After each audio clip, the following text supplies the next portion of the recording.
Welcome, restaurateurs. In this video, we'll learn how to use the scheduling tool and discuss some of the best practices for utilizing it.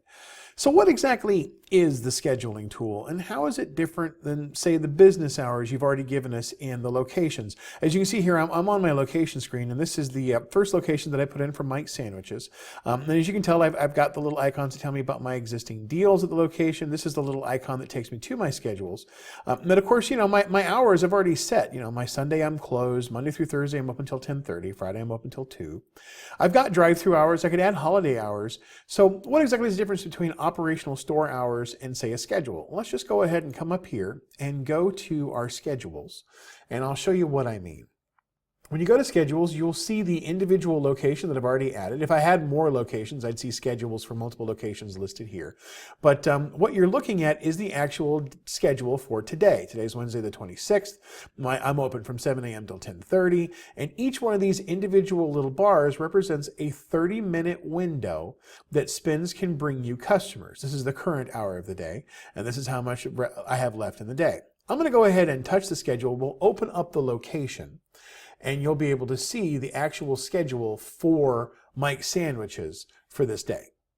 So this is my Monday schedule, and as you can see here, I have a bar on the left that shows me my maximum number of guests, and each one of those represents a 30-minute window. That's like my 9 o'clock window. There's my 9:30, there's 10, there's 10:30. So each one of these can individually be edited, and I can bring the number down based upon how many customers I really think I can handle at that hour. So at 7 a.m. I want the full opportunity.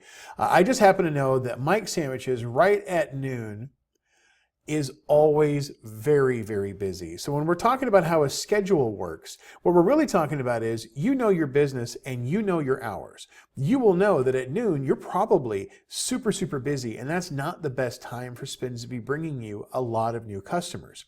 Maybe it's just because you already know you've got a bunch of customers. You don't really need somebody to be bringing in a coupon at the time. And more importantly, if it's a new customer and their very first experience is that they have to stand in a very long line, that might not be the best situation. So you can just choose to use the schedule to block out a 30-minute window when Spins no longer sends customers, or they send a much smaller number. The choice is up to you. So I happen to know that at noon, we're just super, super busy. So I'm going to go ahead and just take that down to 2 customers. I don't want any more opportunities than maybe 2. I think we maybe swing that. That'd be okay. Now, what I've done is I've told Spins to try to give us as many opportunities as possible right up until that 30-minute window and right after. The truth is, though, if you take this down to, say, something like 0, I've actually affected the half hour before and after. It's going to be hard. It's kind of like a bell curve. It'll kind of trim down here. So even though it says 10 customers in a 30-minute window, it's probably going to be affected by this because of the way the scheduling works. So this is probably, the 11:30 hours, probably more like maybe 7. And the half hour after it, probably maximum of about 7. You could leave this at 10 and try your best to get as many customers as you wanted. But just understand that if you go down to 0, it might affect the half hours before and after. I'm going to go ahead and set that to 7 because really, honestly, for our workflow, it'd be nice if we just had a few less opportunities right here in these 2 half-hour periods, but definitely take noon down to maybe 2. Now that's a comfortable curve for what I know our business is. You'll know your business, and you can play with these schedules and figure out what works best for you. As I scroll down, I'll see the option to apply this schedule to other days. This is a nice little time saver. I know that Tuesday, Wednesday, and Thursday have exactly the same thing. Every noon, we just get very, very busy. So I'm going to go ahead and hit save, and it will apply that to those 4 days. Now, Friday, the day that I'm open until 2, my noon hour is actually quite open. I need more opportunities on Friday, so I don't want to touch that at all.